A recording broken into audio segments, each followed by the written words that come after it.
नहीं है। धर्म तो हमें पापों से बचाने के लिए है। पाप करो और धो, पाप करो और धो, गलत काम करो और धो, वैर विरोध पालते रहो और खमत खामने करते रहो, और अगले दिन से वापस वही खाता खुला। संवत्सरी के पहले भी आप लोगों की 4 लोगों से बोलचाल बंद थी। संवत्सरी के पारने हो गए, खमत खामने के मैसेज चले गए, खमत खामना के फोन हो गए, खमत खामना के सारे काम हो गए, और 12 दिन बाद फिर तोला तो पता लगा वही 4 लोगों से वापस बोलचाल बंद। तो सोचो, मक्का किया, हज गया, बन के आया हाजी। मक्का किया, हज किया और बन के आया हाजी, और आजमगढ़ में जब से लौटा फिर पाजी का पाजी। कितने ही पर्यूषण आए और चले गए, पर अगर मन के विकार, मन की गांठें, वैर विरोध न खोल पाए तो आदमी चिंतन करे। पर्यूषण आता ही इसीलिए है ताकि आदमी मन के प्रदूषण को मिटा सके। किसके लिए आता है पर्यूषण? इसलिए आता है ताकि क्या मिटा सके हम? मन के, बोलो जोर से बोलो, मन के प्रदूषण को, मन के दोषों को, मन के विकारों को, राग द्वेष जनित जो हमारे विचार हैं उन विचारों से हम बाहर निकल सकें। कल भी हमारी बोलचाल बंद, आज भी हमारी बोलचाल बंद। कल भी हम गुस्सा करते थे, आज भी हम गुस्सा करते हैं। कल भी हमने बहू की गलती को माफ नहीं किया, आज भी हम माफ नहीं करते हैं। दुनिया भर से खमत खामना करने वाला व्यक्ति अगर अपने सगे भाई से भी खमत खामना न कर पाया, 84 लाख जीव योनि, क्या कहते हैं, मैं 84 लाख जीव योनि से कमाता हूं। अरे मेरे भाई 84 लाख छोड़ो, 84,000 छोड़ो, 8400 छोड़ो, 8,400 छोड़ो, 84 छोड़ो, केवल 4 ईन मीन गीन 3 जो घर में 4 लोग रह रहे हैं, अगर आप उनके साथ जीवन जीने की कला सीख लें तो आप धार्मिक हो गए। कितने लोग? कितने लोग? जो घर में 4 लोग रह रहे हैं, ईन मीन गीन 3 गिन गिना के 4-5 लोग घर में हैं, अगर वो भी प्रेम से, शांति से, आनंद से, मिठास से जी लो, अगर परस्पर एक दूसरे के काम आकर जी लो, सौहार्दता के साथ जी लो। दुनिया भर से खमत खामना करके भी अगर सगी जेठानी से बोलचाल बंद है तो सोचो उस खमत खामना का क्या अर्थ है। दुनिया भर से मिच्छाम दुक्कड़म करके भी सगे भाई से बोलचाल बंद है तो सोचो उस मिच्छाम दुक्कड़म का क्या मतलब है। दुनिया भर में जाकर प्रेम का संदेश देकर भी अगर अगर अगर अपनी सगी बहन से आना जाना बंद है तो सोचो उस प्रेम का मतलब क्या है। धर्म की शुरुआत मंदिर से बाद में कीजिए, धर्म की शुरुआत थानक से बाद में कीजिए। अगर आप कर सकते हैं तो धर्म की शुरुआत अपने अपने घर से कीजिए, क्योंकि मंदिर में आदमी आधे घंटा रहता है। कितनी देर? आप लोग नाकोड़ा जी गए हैं ना? कौन कौन गया है? लगभग सुनने वाले सभी लोग गए होंगे नाकोड़ा जी। जरा याद करो, इंदौर से अगर आप नाकोड़ा जी जाएंगे तो कितना घंटा लगेगा जाने में? 12 घंटा, कम से कम 12 घंटा है ना। कार से जाएंगे तो भी कम से कम 12 घंटा, जाने में 12 घंटा, आने में 12 घंटा, 24-25 घंटे आने जाने में लगाए। अब ये याद करो मंदिर में हम कितनी देर ठहरते हैं? वहां कितनी देर? आधा घंटा, वो भी अगर खुद की गाड़ी से गए हों। और अगर कोई संग लेकर गया हो ना, कोई बसें लेकर गया हो तो 2 मिनट में फटाफट मंदिर के, अरे यार नाश्ता फटाफट पहले नाश्ता करते हैं फिर वापस आते हैं मंदिर में। मंदिर में भी नाश्ता चलता रहता है।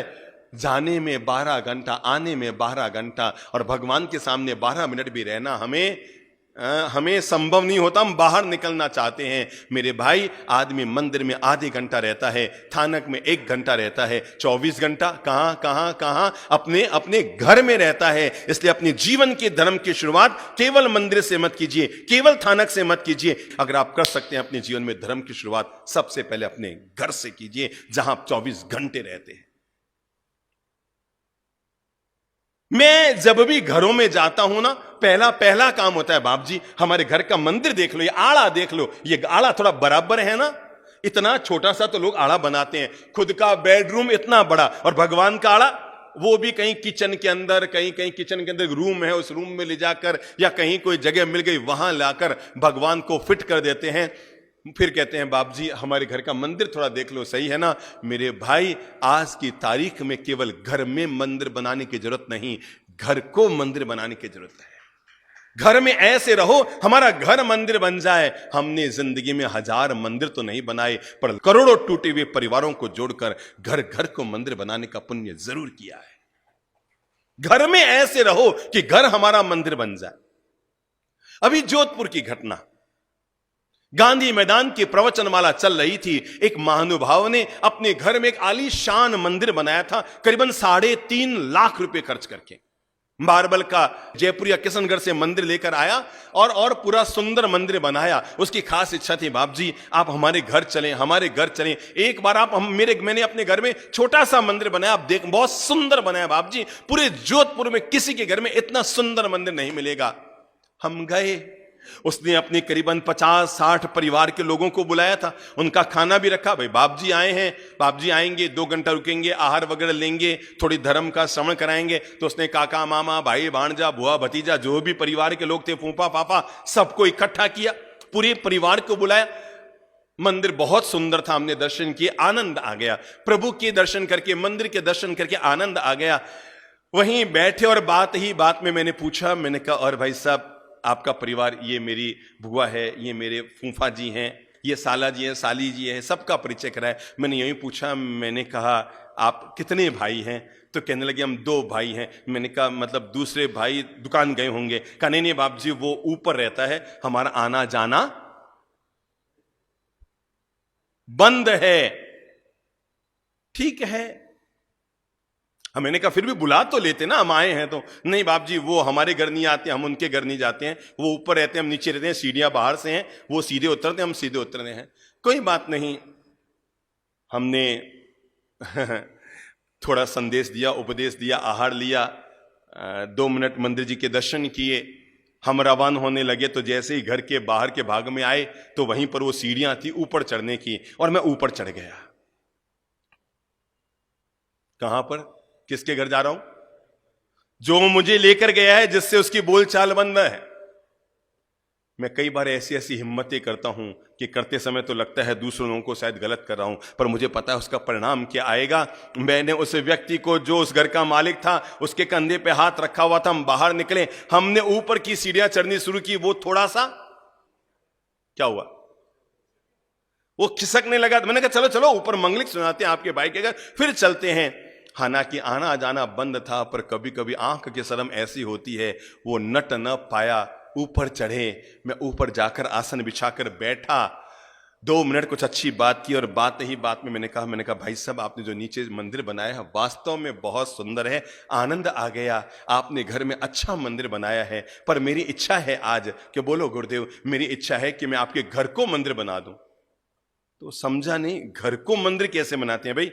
घर में तो मंदिर बनाने की बात सुनी है, पर घर को मंदिर बनाने की बात तो हमने नहीं सुनी। न छोटा भाई ऊपर रहता है वो समझ पाया, न बड़ा भाई नीचे रहता है वो समझ पाया, दोनों नहीं समझ पाए घर को कैसे मंदिर बनाया जाए। हमने 5 मिनट बैठकर दोनों भाइयों को आपस में प्रेम के संदेश दिए, कुछ पाठ पढ़ाए। हमने कहा भाई देखो, मंदिर बनाना हिंदू और जैनियों का काम है, मस्जिद बनाना मुसलमानों का काम है, गुरुद्वारे बनाना सिखों का काम है, और चर्च बनाना ईसाइयों का काम है। पर भाई होकर भाई के साथ रहना, उसका साथ निभाना, यह तो हर इंसान का काम है, हर इंसान का धर्म है। और हमने जैसे तैसे कुछ पाठ पढ़ाया, दोनों के भीतर प्रेम जगाया। हमने कहा छोड़ो रे, छोटी छोटी कोई बात हो गई होगी, पुरानी बात को कब तक ढोते रहोगे, 5 साल 10 साल पुरानी बात, अरे आप नहीं जानते, आप तो दोनों दुनिया से चले जाएंगे, पर बच्चों में जीवन भर के लिए वैर की गांठ बांधनी है। आज हम आपके घर आए हैं, जिस बड़े भाई के घर हम नीचे गए थे वो भी सामने बैठा था, और जिस छोटे भाई से उसकी बोलचाल बंद थी वो भी सामने बैठा था। हमने केवल इतना सा कहा, आज हम आपके घर आए हैं, हम वो संत हैं जिन्हें रुपये टक्के पैसे तो किसी से चाहिए नहीं, हमारे कोई चंदा चिट्ठा प्रोजेक्ट कोई है नहीं, पर अगर आप हमसे थोड़ा सा प्रेम करते हैं, हम आपके घर आए हैं, क्या आप हमें गुरु दक्षिणा देंगे? वो दोनों चौंके, बाप जी आदेश करो बाप जी। मैंने कहा नहीं, मैं गुरु दक्षिणा मांग रहा हूं आज आपसे। कहा आदेश करो गुरु जी। मैंने अपनी झोली आगे बढ़ाई, मैंने कहा आज आप दोनों भाई मुझे वचन दे दो कि दोनों भाई हिल मिल जुल कर रहोगे, प्रेम से रहोगे, छोटे मोटे मन मुटाव जो हो गए हैं इन्हें दूर कर दोगे। हमने दोनों भाइयों को खड़ा किया, दोनों को आपस में गले लगाया, नीचे से उनकी पत्नी को बुलाया, दोनों बहुओं को घर में गले लगाया, एक दूसरे के मुंह में मिश्री का कौर डलवाया, और मैंने दोनों भाइयों के सिर पे हाथ रख के कहा, मैंने कहा भाई आप हमें लेकर तो आए थे घर का मंदिर दिखाने के लिए, हम आए तब घर में मंदिर था, पर हमें गौरव है जब हम जा रहे हैं तो पूरा घर मंदिर बन गया है। यह धर्म की सिखावन है कि इंसान प्रेम का पाठ सीखे। अरे कौन से धर्म की बात कर रहे हो भाई? भाई भी अगर आप प्रेम से नहीं जी पाए तो जरा सोचो कौन सा बड़े प्रेम का महोत्सव मनाने की सोच रहे हो। इसलिए भगवान श्री महावीर ने हमें जीवन के धर्म की शुरुआत करते हुए प्यारा संदेश दिया, जियो और जीने दो, खुद भी सुख से जियो और दूसरों को भी सुख से जीने की प्रेरणा दो। चित्त को निर्मल करें, मन के विकारों को समाप्त करें, भीतर के कषाय